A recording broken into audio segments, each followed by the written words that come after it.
When I enrolled in college, I knew that I wanted a career in the criminal justice system. From early on, I sensed that something needed to be changed in the system. In the year 2015, there were 1,307 unarmed Americans killed by police officers.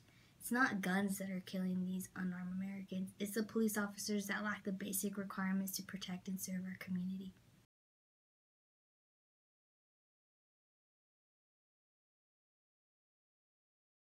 So I'm going to talk about the 3 basic requirements I think should be changed when becoming a police officer.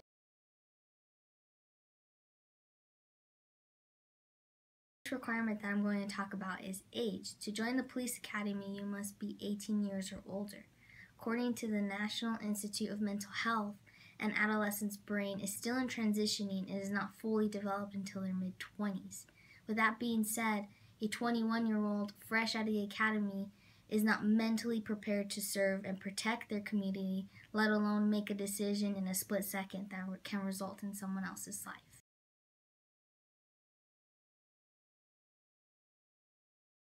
The second requirement that I'm going to talk about is education. According to Pauline, the President's Commission on Higher Education for Police Officers established the Law Enforcement Education Program in the late 1960s. The program was to provide financial assistance for officers to receive a college education. Sadly, the program was unsuccessful. Because the program was unsuccessful, only 9% of agencies require a 2-year college education, 6% require some education, and only 1% of those agencies require a 4-year education.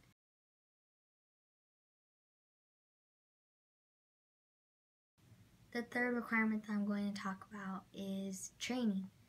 In the police academy, you're required to complete 12 to 14 weeks of training, as well as pass a written and fitness test.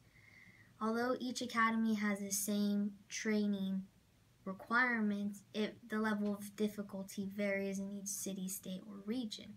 That being said, we should have the equal amount of difficulty no matter whether the crime rate is low or high in any city, state, or region.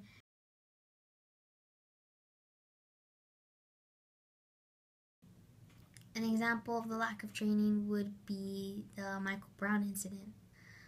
Although Michael Brown was committing a crime, the officer involved, Darren Wilson, only had 5 years on the force.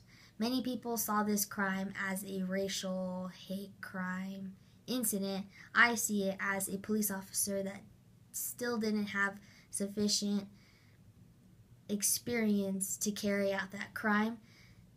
And if he did have enough experience, then the crime would have ended up something completely different than it actually was.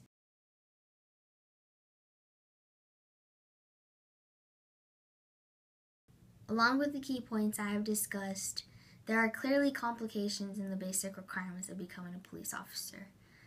If we were to increase the age limit, then we would have more mentally prepared potential officers to protect and serve our communities.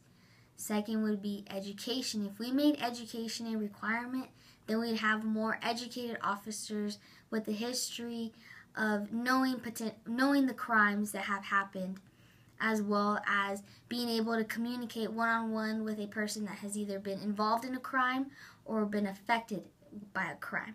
And lastly would be training. If we had training during the academy and after the academy, then we would have more police officers that would be well able and hands-on on solving a crime or even going to a crime, as well as even teaching fellow officers the training that maybe they lack or they don't know. Although some of you guys may think that I hate cops or I'm being biased towards cops, that's not what this speech is about. This speech is about me being a concerned citizen, giving you guys the information that I think of the 3 most basic requirements that a cop should have and we should have equal across the whole United States. If any of you guys have questions on where I got my information or any of the articles that I have mentioned in here, go ahead and comment on the discussion and I'll make sure to put the link below.